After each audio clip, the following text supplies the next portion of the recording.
Hello and welcome to another episode of FinTech Focus TV, powered by Harrington Starr, global leaders in financial technology recruitment. Head over to harringtonstar.com where you'll be able to see some of the greatest jobs in financial technology recruitment across the world. You'll also be able to find a host of insight to help you grow your brand, your team, your network and your career. You can see the latest financial technology salary survey. You'll be able to download the issue of the Financial Technologist, focusing on the appetite for disruption. And our latest Top 1% Workplace Awards will be out at the end of this year. If you work for a company that's a great place to work in financial technology, we want to hear from you. Enjoy the show, and I'll see you soon.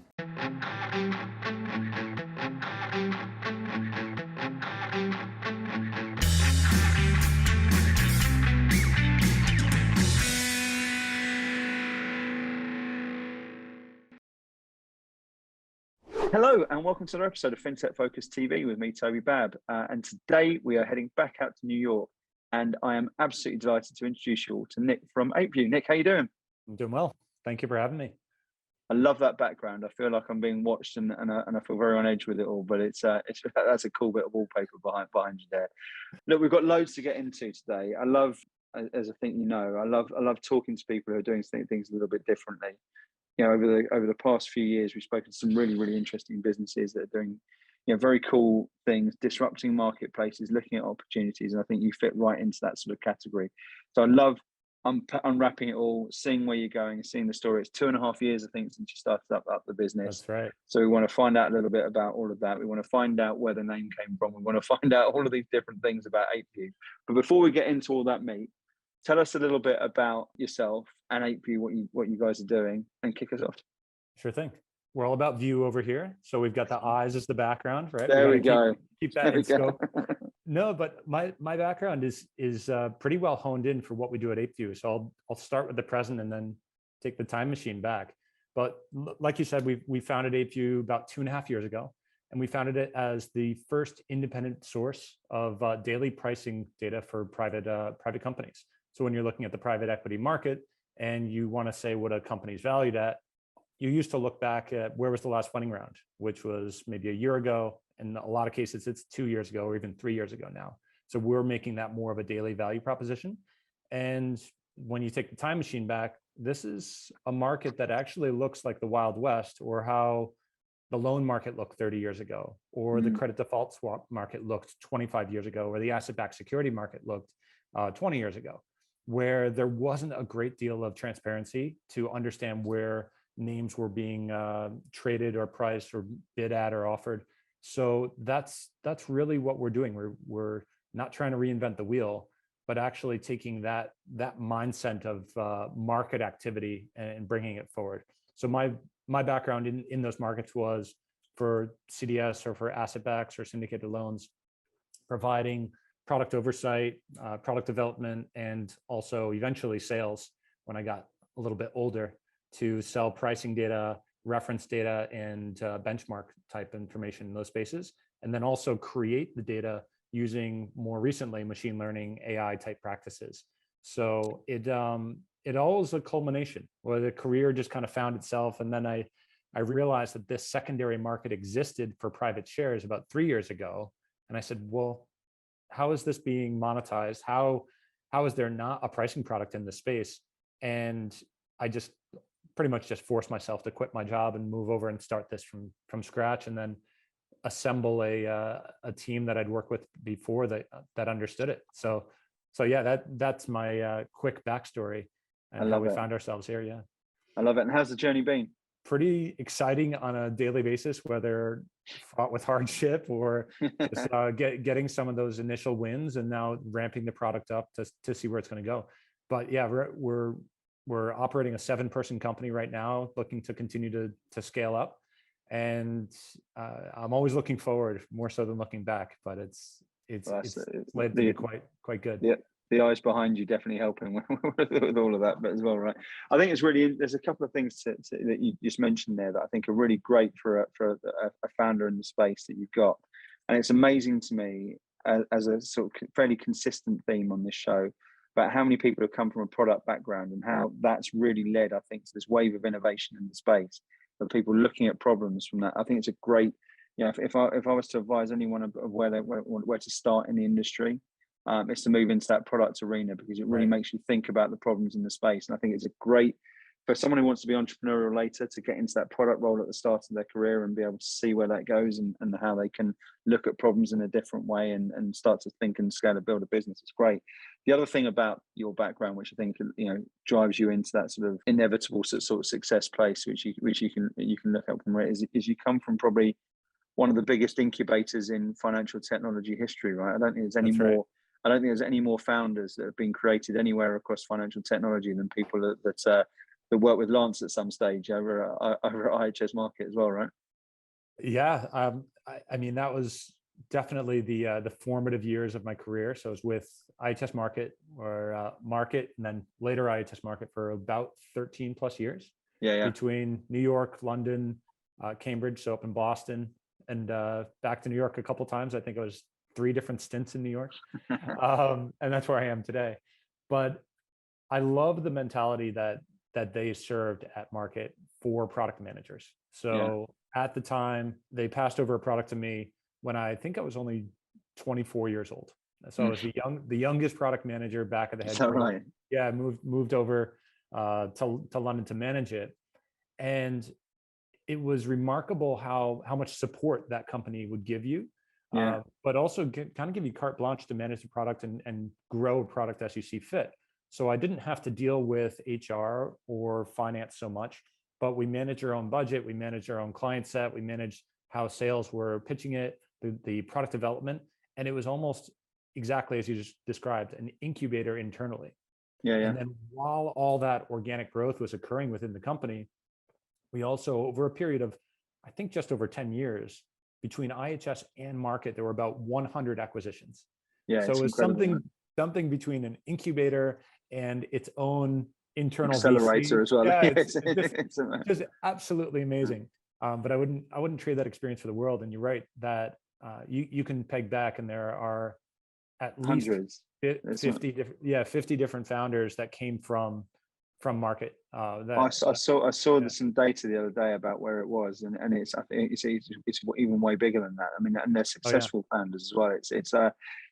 And I think when you tie that into, as I say, to the product background, then adding even further, going into the sales side of things, I think that's the perfect background and the perfect apprenticeship you've done to start a business as you have done at the moment. So we alluded to this question earlier on as well. So we're going to get a bit more into the whole world of ApeVue and that sort of gap in the market, which you've spoken about beforehand. But get to the name. Tell me about where ApeVue came from.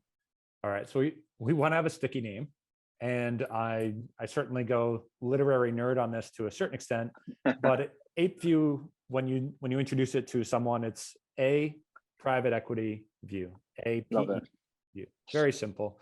But if you go old school on it, a group of apes, just like a murder of crows, a gaggle of geese, a group of apes is referred to as a shrewdness. And I really took to that, and I said, you know what? It's a really fine compliment to be called a shrewd investor. And this is really what we're all about. We're bringing additional data to light for investors in a market that was just so opaque. So we want to make them more shrewd investors. So we were thinking the group of apes is a shrewdness. We're bringing some shrewdness to a market that's been historically less quantitative. So that's the double entendre, I guess, on the name front. Absolutely love that. It'd take me a while to have guessed either of those, and I'm a big one for the collective noun as well. So my favorite being a flamboyance of flamingos, but yes, that's a good one. The shrew, I didn't know that with apes, and I should do. I'm kicking myself a little bit about that, but it's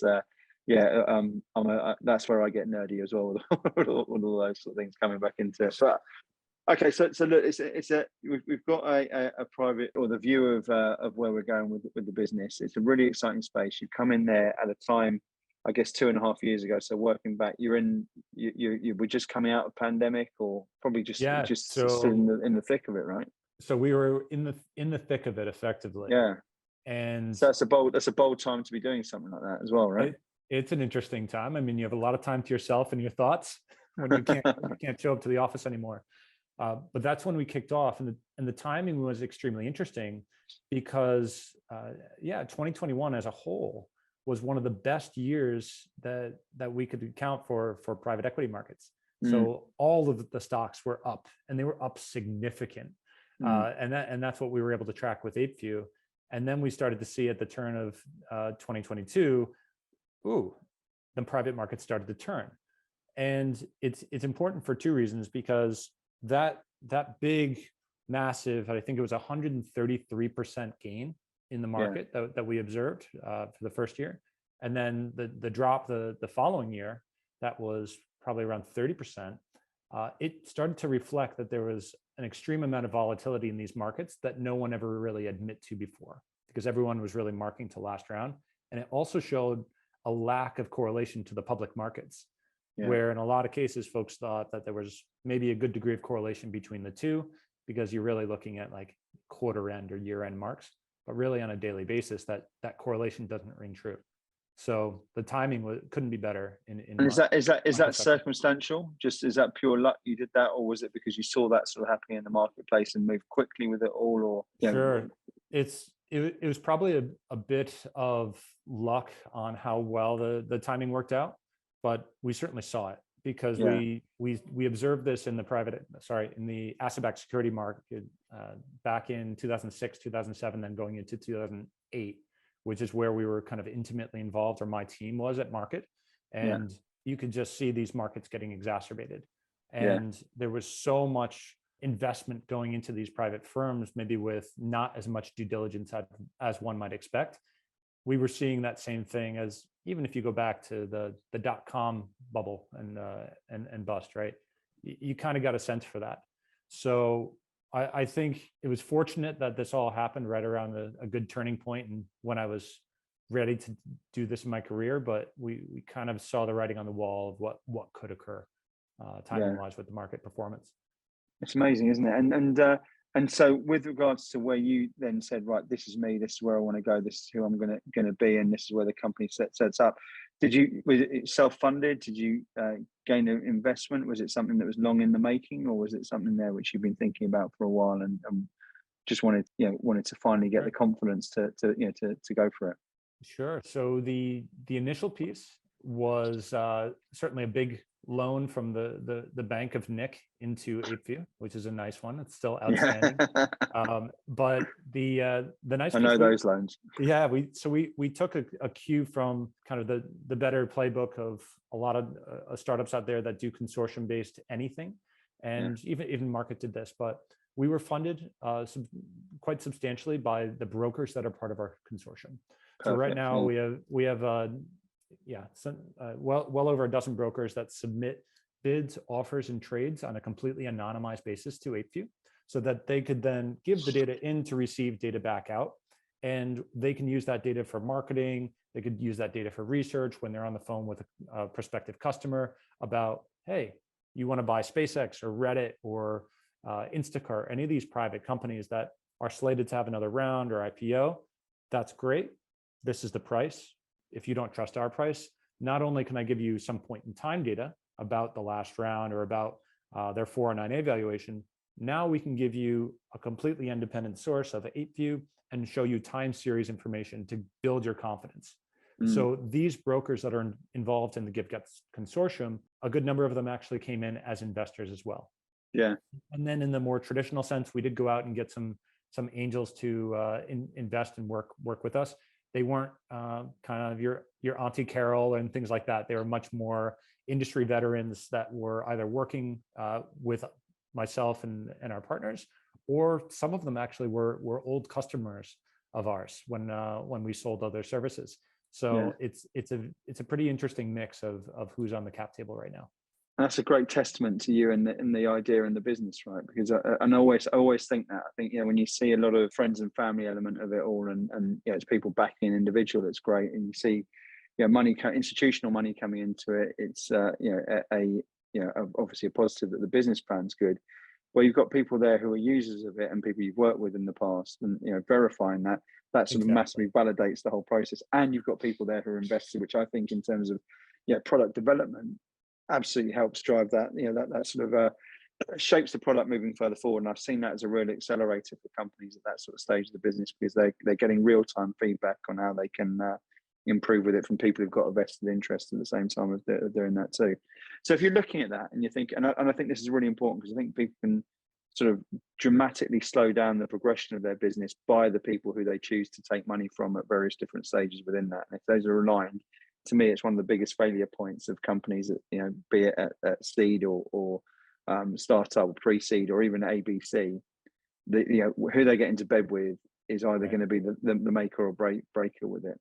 But if you're looking back and you're saying, right, 2.5 years in, which I think is a really interesting time of a business, and it basically means you've gone through, story's not over by any stretch of the imagination, but you've gone through a lot of the strife. You've got a viable product. You've been able to get additional funding. People are buying it. You can see the pathway to where it's going. You've got, you know, a good handful of people in terms of where you are as a business now. So you've made a big stride and step moving further forward from it. And I'm right in saying first time founder, right? That's correct. Yeah.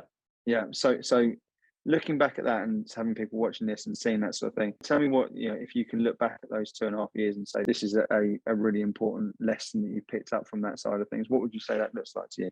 I've sprung that on you as well, I know. Yeah, they're just, I mean, they're lessons just every day. But I think with regards to the cap table management, I think you're bang on. The folks that we've selected and have really gone out to are just so accretive to the underlying business, and the advice is just kind of perfect because they've seen it or done it or been participants in this area of finance. So I met with an investor for coffee this morning, and we brought up some of the things that we're dealing with or that we're scared of in the market. And he came back and just said, okay, well, here are 2 tests that I'm going to help you with, and I'm going to get my hands dirty and do it. And he's an old, he's a CTO level that was deeply involved in some of the businesses that we've worked with in the past. And immediately he knew that he wanted to be a resource for us and help out. And I think the same goes for the old customers and the brokers themselves. We are very happy that they're the ones banging on the system, taking in the feed or using the front end so that they can give us quick feedback of things that they want to see that would add value to their lives, which in turn add value to our other end customers and things like that. So yeah, I think cap table management, not the most fun thing in the world, but then when you have the right people on the roster with you, that's super helpful because it's incredibly important. Like wins in your sales, right? I 100% agree, and I think that goes into all aspects of it.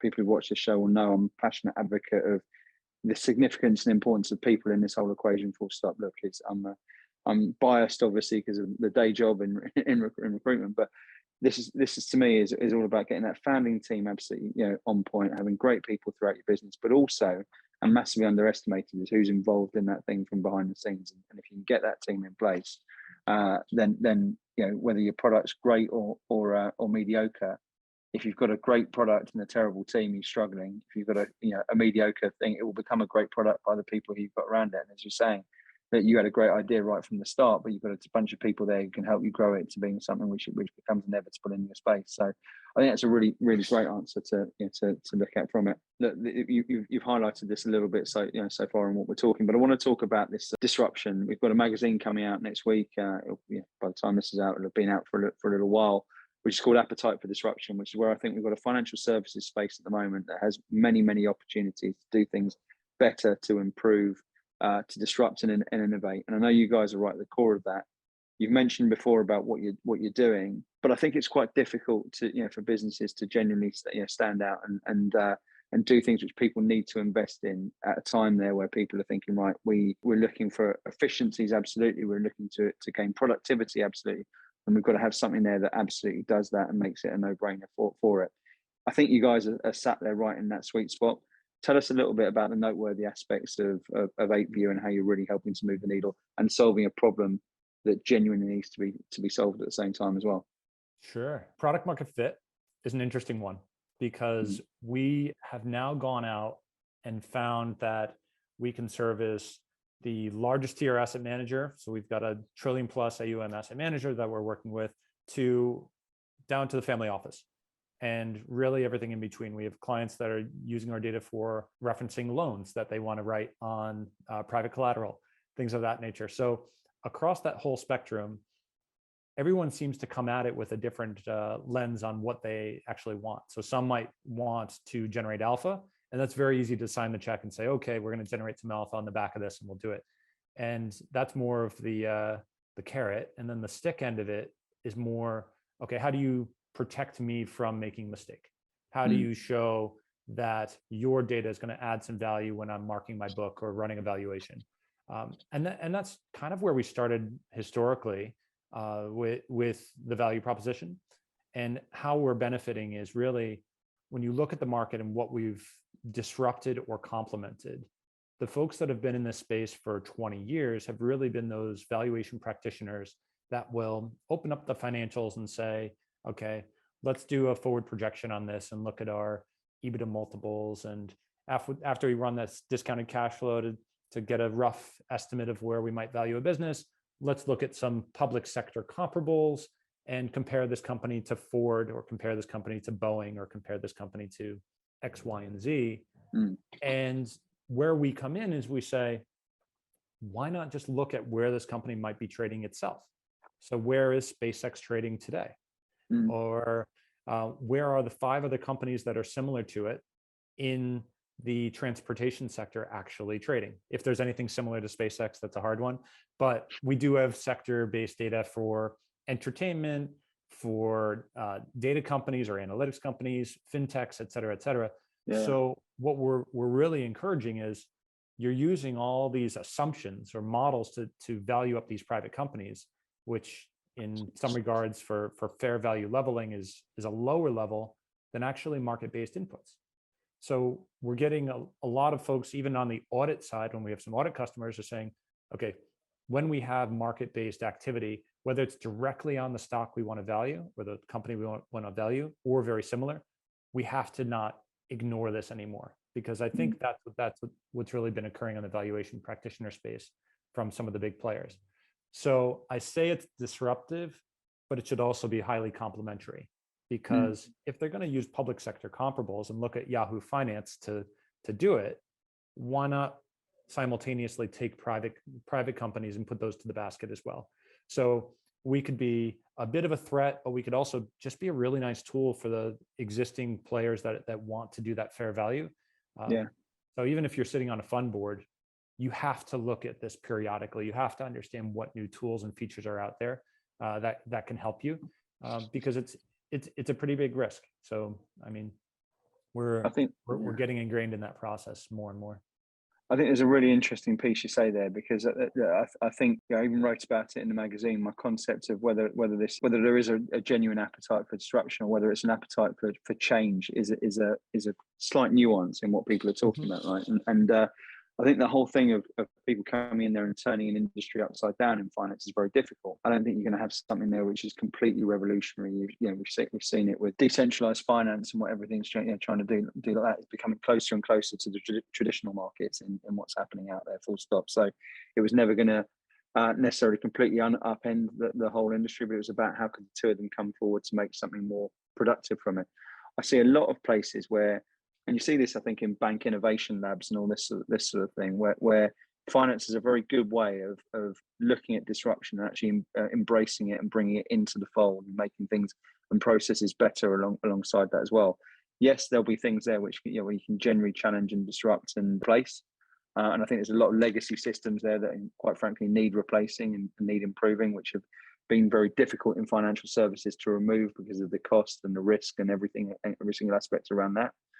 But I think those complementary aspects, which is why we've seen such a big drive in interoperability and everything around that as well, has been something there which people have got a real appetite for at the moment. And the very fact that you can bridge both elements of that, to me, makes it a very sort of democratizing product that can, it's got a lot more view to make it less risky to actually onboard and bring into the mainstream.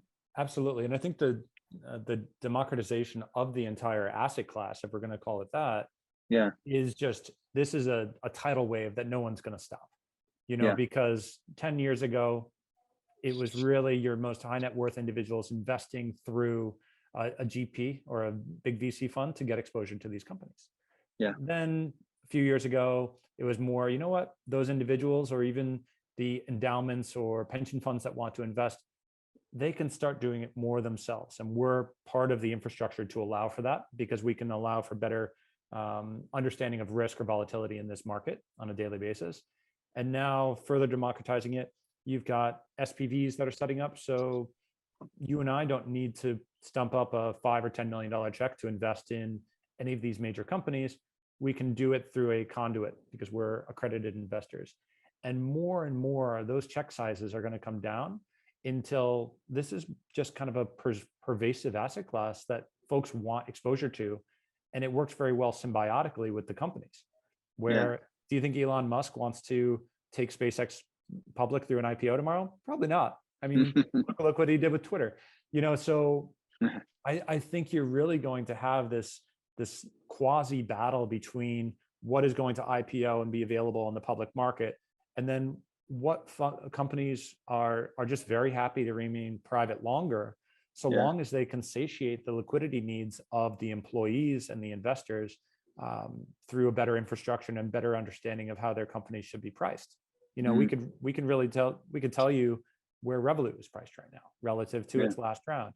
And maybe if there's more ability to invest in that, I might be excited to gain exposure, and that's plenty for the company to keep on getting funding rounds externally or satiate liquidity. I think this market is just going to really just mature in that regard. And what's that look like? So I agree with everything you just said there, and I think it's quite exciting in terms of the maturity of market and such like. But if you're there to crystal ball it and see, right, we know the private markets at the moment. There's a lot of headlines over here about companies not listing at the moment, particularly in London, and moving over to the States and for various different reasons, or just holding full stop as well at the same sort of stage. What does a mature market look like? And actually, talk to us a little bit about that, because I think from an economic perspective, it's quite interesting to look right now at the private markets and how it's performing. Sure. I'm going to take it two ways.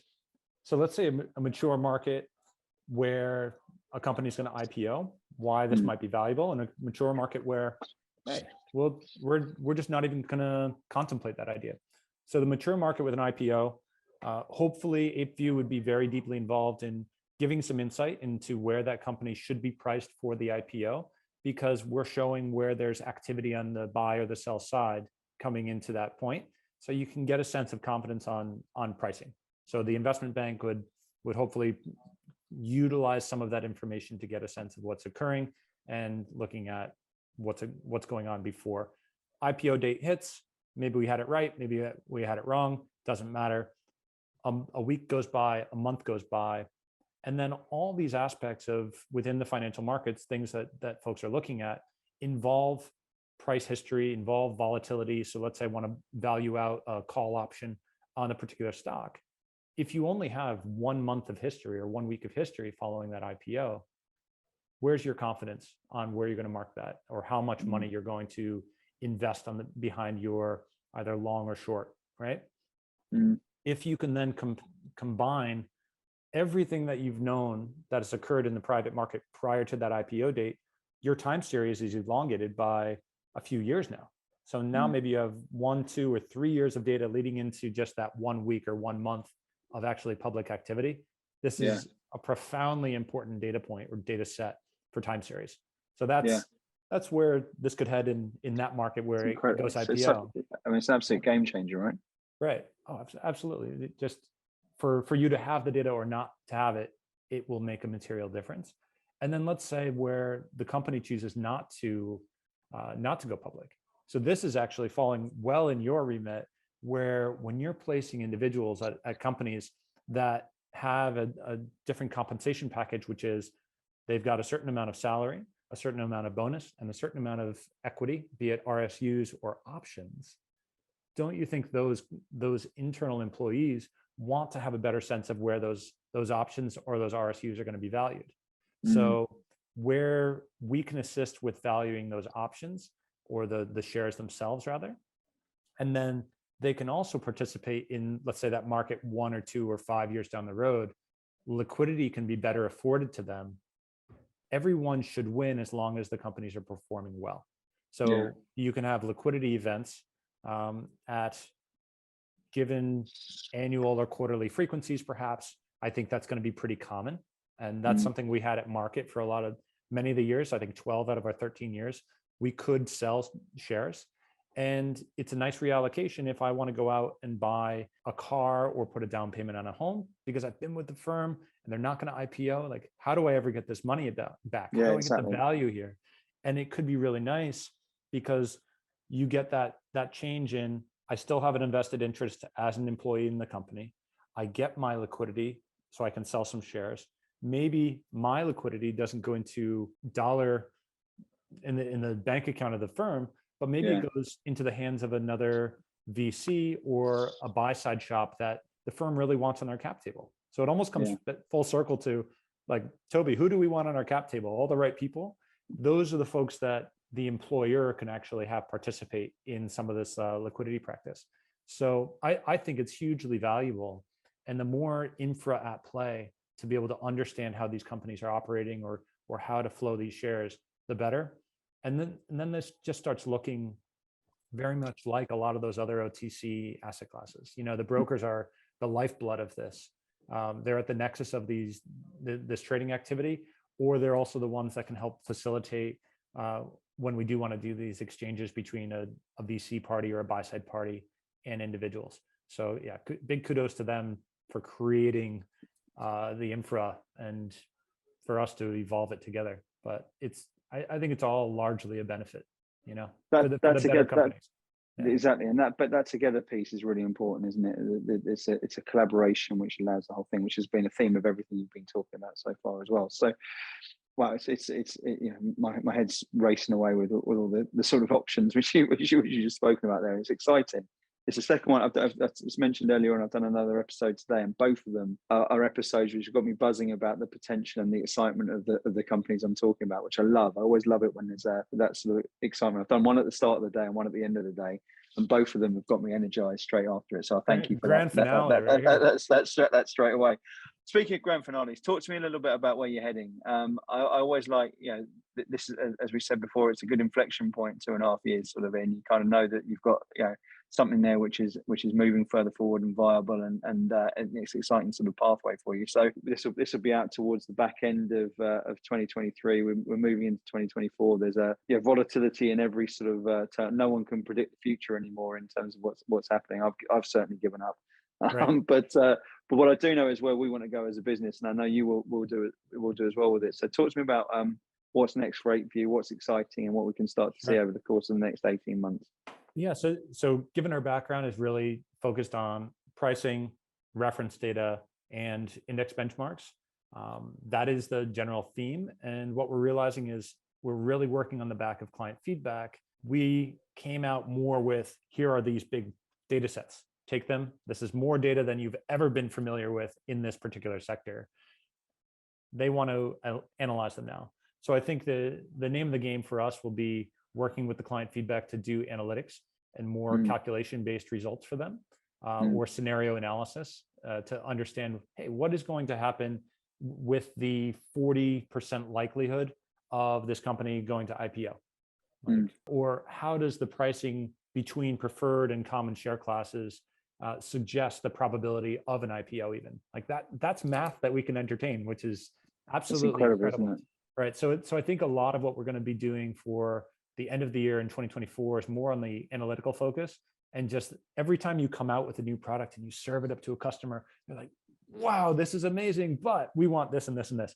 So it's this and this is what we're going to be working on in the next, let's say 6 to 12 months, which is pretty exciting. I think you're absolutely on point with that sort of, the data is probably, is probably the most talked about word I have on a daily basis with people, but the ability for it to be really understood and then be used as genuine and analytical insight, right, I think is a fundamental opportunity that I still don't think the sector gets right as well as much as it could do as a general sort of rule. And so to focus in on that and give people meaningful data that can allow them to make the proper decision making. Exactly, I think it's what everyone should be aiming for.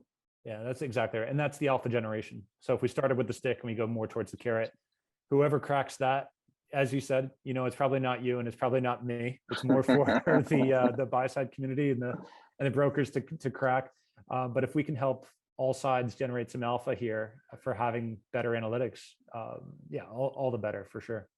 Definitely, and that productivity, I think, is the king maker for everyone at the moment.